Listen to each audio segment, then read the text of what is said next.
Pastikan kalian sudah memegang buku tulis dan bolpen ya.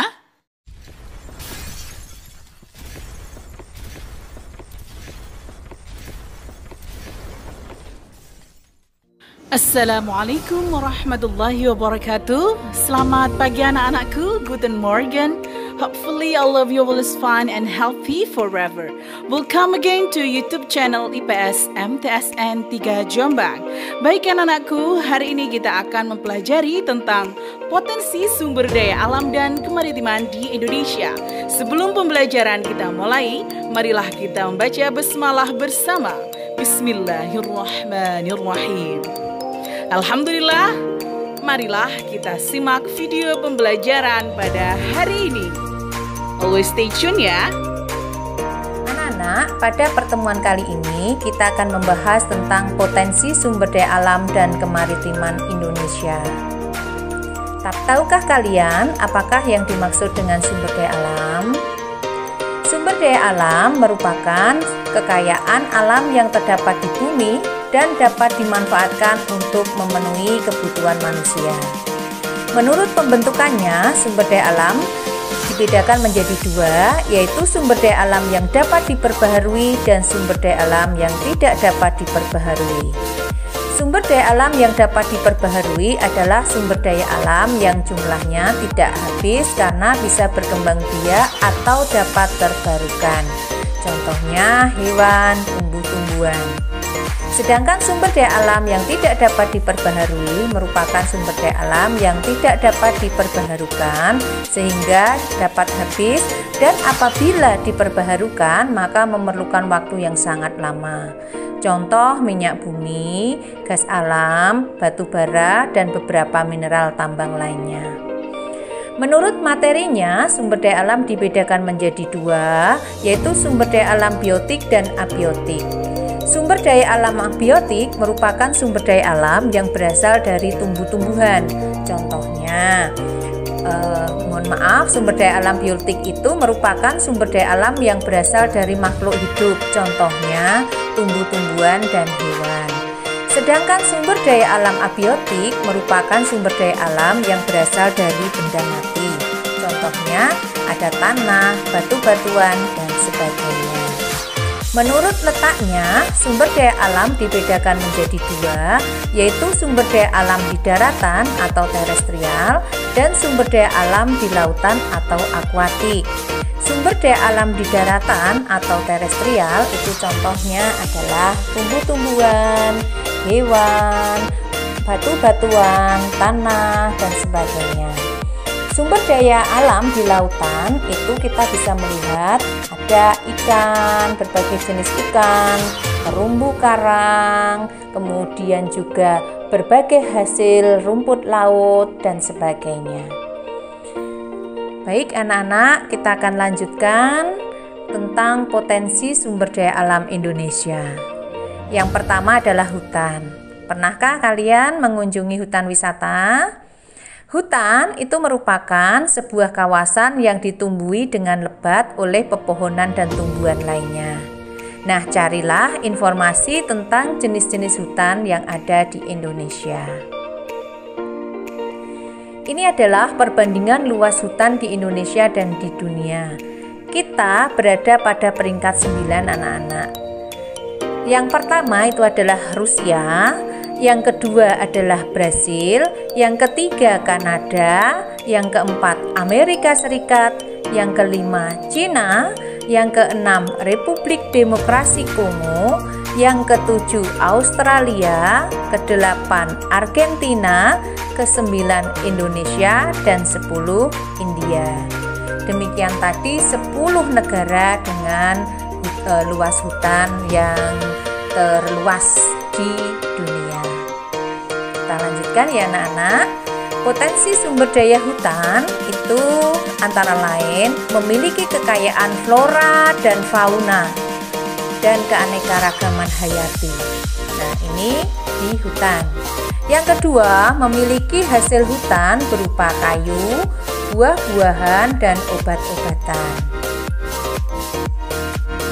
Persebaran jenis kayu di Indonesia sebagai salah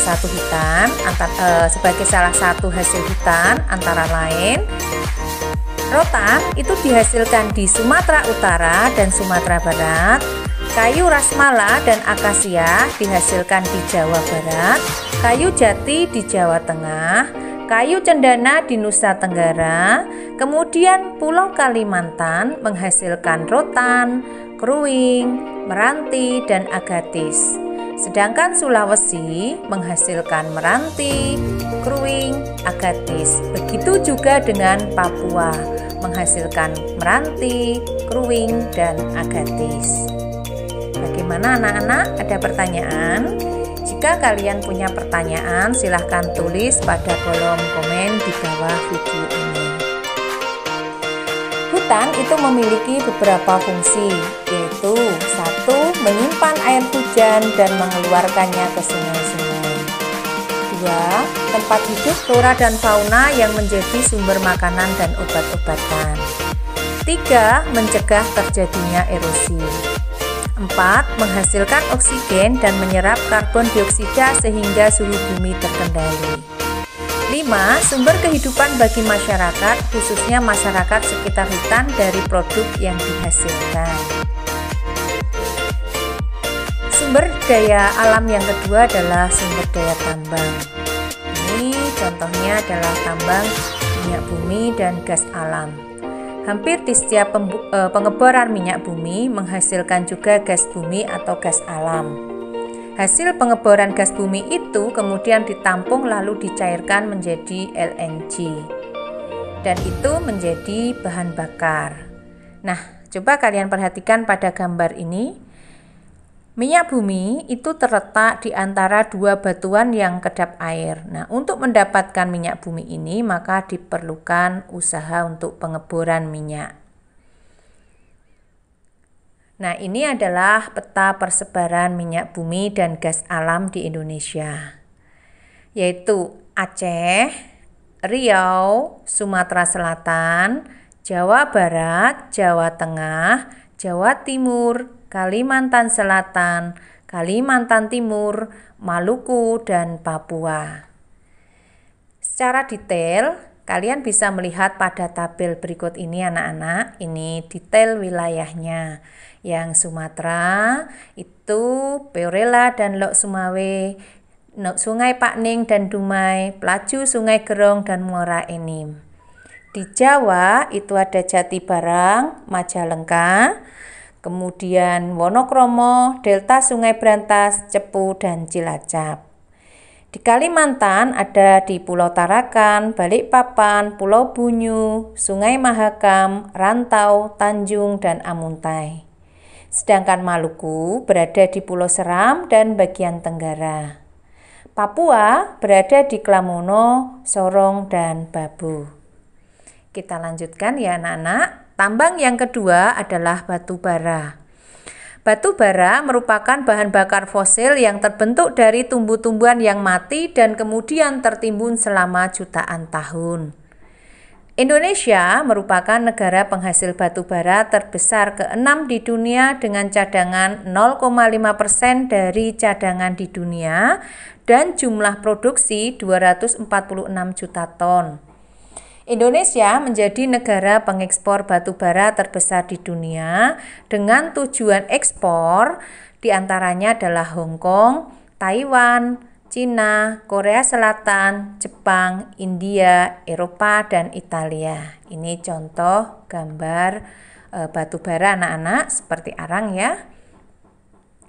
Daerah penghasil batu bara yang pertama di Kalimantan Timur yaitu di lembah Sungai Berau dan Samarinda. Di Pulau Sumatera, Sumatera Barat, Ombilin dan Sawah Lunto, Sumatera Selatan yaitu di Bukit Asam dan Tanjung. Nah, ini adalah tambang boksit anak-anak, warnanya kemerah-merahan. Boksit itu merupakan biji aluminium. Nah, aluminium itu bisa digunakan untuk membuat badan pesawat terbang, kapal laut, alat-alat dapur, dan sebagainya. Tentunya di rumah kalian banyak terdapat bahan-bahan yang terbuat dari aluminium, bukan? Indonesia memiliki potensi boksit yang cukup besar dengan produksi mencapai 1.262.710 ton. Adapun daerah pertambangannya berada di Kepulauan Riau, Pulau Bintan, dan Kalimantan Barat, Singkawang. Kita lanjutkan ya anak-anak. Nah, ini tambang pasir besi. Pasir besi dimanfaatkan untuk industri logam besi dan industri semen.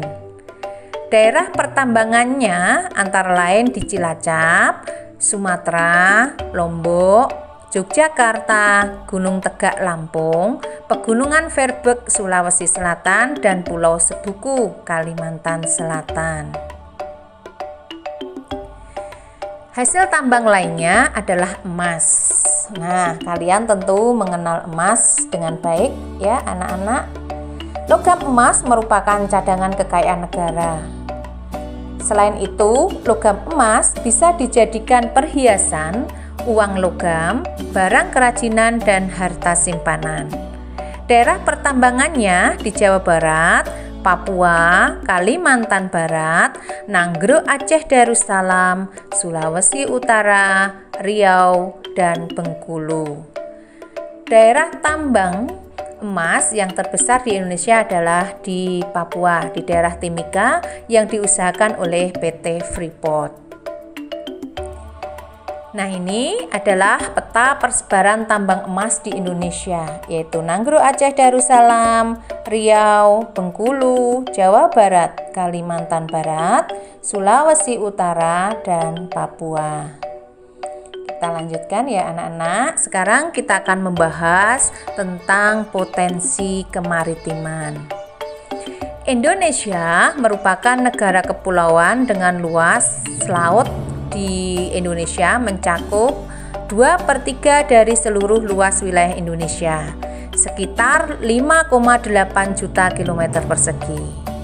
Potensi kemaritiman Indonesia atau potensi sumber daya laut Indonesia antara lain perikanan, hutan mangrove atau hutan bakau, dan terumbu karang. Potensi perikanan di Indonesia terkenal dengan surga perikanan dunia. Nah, Indonesia itu negara yang kaya ikan anak-anak. Produk perikanan di Indonesia, baik perikanan tangkap maupun budidaya, itu beberapa menjadi komoditas unggulan anak-anak. Antara lain ada tuna, rumput laut, kepiting, itu menempati peringkat teratas di dunia. Apakah kalian gemar memakan ikan? Ikan itu adalah sumber protein yang tinggi anak-anak. Laut Indonesia memiliki angka potensi lestari yang besar, yaitu 6,4 juta ton per tahun. Potensi lestari adalah potensi penangkapan ikan yang masih memungkinkan bagi ikan untuk melakukan regenerasi atau berkembang biak hingga jumlah ikan yang ditangkap tidak mengurangi populasi ikan. Nah, di daerah pesisir utara ini, pesisir pantai utara, itu banyak diusahakan untuk tambak ya. Dan beberapa tempat di Indonesia selain pantai utara juga digunakan untuk budidaya tambak. Potensi maritim yang kedua adalah hutan mangrove atau dikenal dengan hutan bakau anak-anak. Nah, ini pohon-pohon bakau. Pernahkah kalian mengunjungi wisata di kawasan hutan bakau? Nah, hutan bakau atau mangrove adalah tipe hutan yang berada di daerah pasang surut air laut. Umumnya, hutan mangrove berkembang dengan baik pada pantai yang terlindung, muara sungai, atau laguna. Fungsi mangrove itu dibedakan menjadi dua, yaitu fungsi ekologis itu terkait dengan lingkungan dan fungsi ekonomis itu terkait dengan produksi. Fungsi ekologis itu sebagai habitat atau tempat hidup binatang laut untuk berlindung, mencari makan, dan berkembang biak. Melindungi pantai dari abrasi air laut. Sedangkan fungsi ekonomis menghasilkan kayu yang dapat dimanfaatkan untuk bahan bakar, arang, dan kertas, serta menghasilkan udang dan ikan. Nah, ini persebaran mangrove di Indonesia, anak-anak. Di pantai barat Sumatera itu luasnya sekitar 417.000 hektar. Pantai utara Jawa dan Bali itu 34,4.000 hektar. Di pesisir pantai Kalimantan meliputi 165.000 hektar. Pesisir pantai di Sulawesi 53.000 hektar. Pesisir di Nusa Tenggara 3,7 hektar dan pesisir di wilayah Papua itu paling luas anak-anak 3,7 juta hektar. Itu persebaran mangrove. Yang ketiga adalah terumbu karang. Terumbu karang ini menjadi salah satu objek wisata bahari, anak-anak. Pernahkah kalian berkunjung ke sana? Terumbu karang adalah terumbu batuan sedimen kapur di laut yang terbentuk dari kapur yang sebagian besar dihasilkan dari koral, yaitu binatang yang menghasilkan kapur untuk kerangka tubuhnya. Terumbu karang merupakan ekosistem yang khas di daerah tropis. Nah, coba kalian cari informasi wilayah-wilayah Indonesia yang memiliki terumbu karang yang indah, anak-anak. Kalian tuliskan pada kolom komen di bawah ini ya. Fungsi terumbu karang antara lain fungsi ekologis dan ekonomis. Fungsi ekologis antara lain penyedia nutrien bagi biota perairan, tempat berkembang biaknya biota perairan. Sedangkan fungsi ekonomis menghasilkan berbagai jenis ikan, udang, alga, teripang, kerang mutiara, bahan bangunan dan jalan, bahan industri, bahan baku cenderamata, dan perhiasan. Nah, anak-anak, untuk memperdalam wawasan kalian, silahkan kalian jawab kuis berikut ini. Yang pertama, jelaskan faktor penyebab kerusakan hutan di Indonesia. Yang kedua, jelaskan proses pembentukan minyak bumi dan batu bara. Yang ketiga, jelaskan kegunaan minyak bumi, gas alam, batu bara, boksit, pasir besi, dan emas. Yang keempat, apa yang sudah kalian lakukan untuk menghemat energi? Jelaskan masalah perairan laut di Indonesia dan berilah solusi untuk mengatasi permasalahan tersebut. Baik anak-anakku, saya sudah pembelajaran kita pada hari ini. Thank you so much for your attention and see you again on the next video. Jangan lupa subscribe, like, share, and comment. Semoga bermanfaat ya.